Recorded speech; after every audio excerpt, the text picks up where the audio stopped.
Fluoride rabbit hole.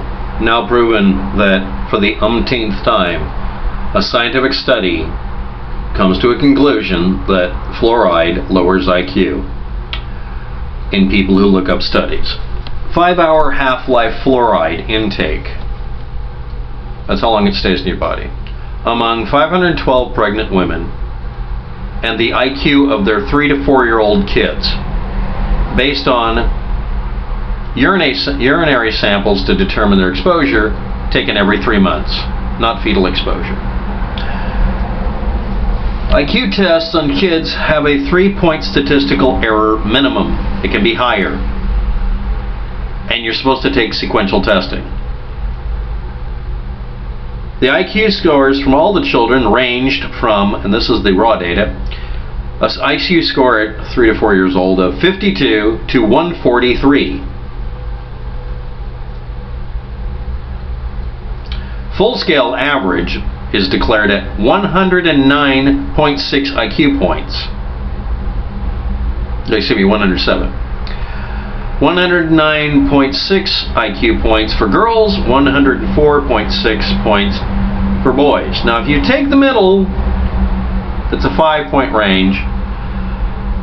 2.5 added to 4.6 is 7, 107. That's where they get it from. That means that these children have an average IQ compared to a particular IQ test of 107.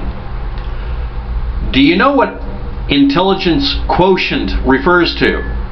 Essentially, in ballpark terms, it's the average of people in the area. If everybody's above average, that means the average is different in the area. It's based on comparison. It is not based on an absolute number.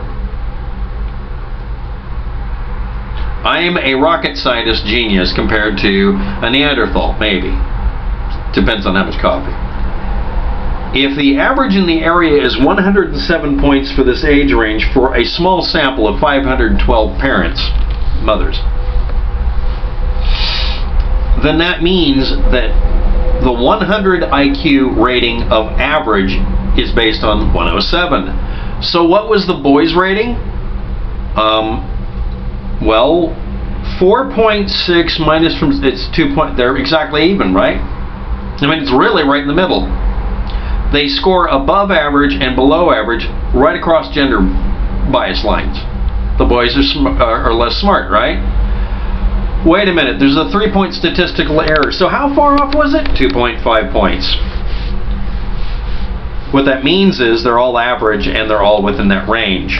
But some are more average than others. You have kids with 143 IQ all the way down to 52 IQ.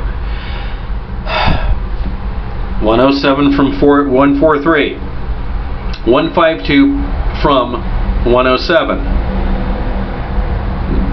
There's your dynamic range.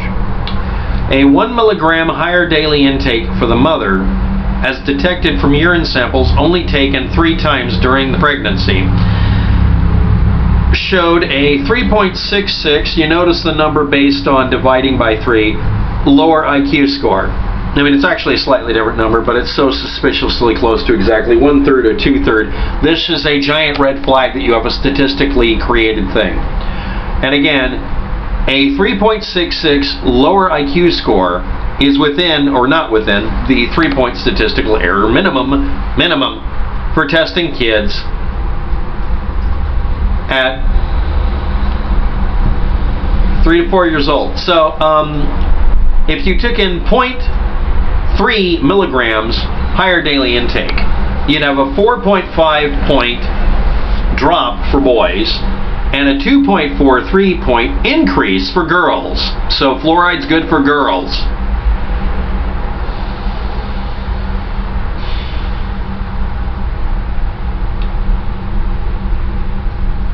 But they didn't label that as statistically significant, because then they decided to apply the 3-point statistical error minimum for IQ tests and throw it out. But the 4.5 change for boys became significant, even though it amounts to 1.5 lower. Oh, wait a minute, but the average is 107, so no, it's not.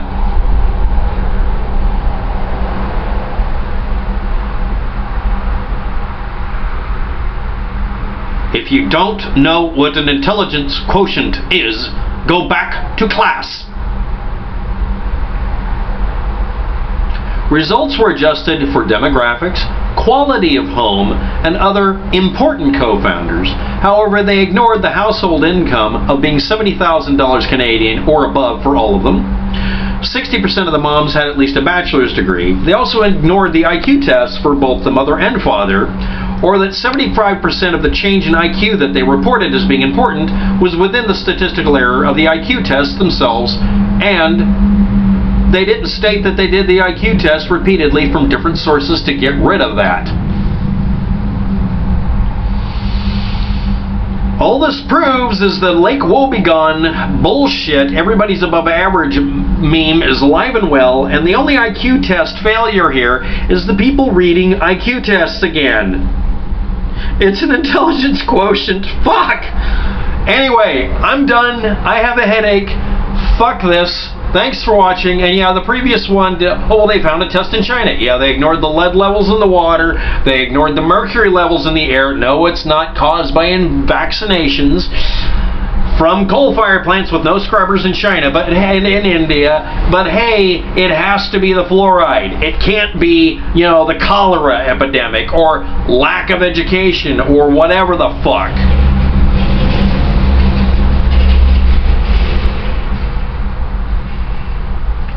Thanks for watching. Have a good day. Good luck with that. And thanks for confirming my worst fears about fucking academia again.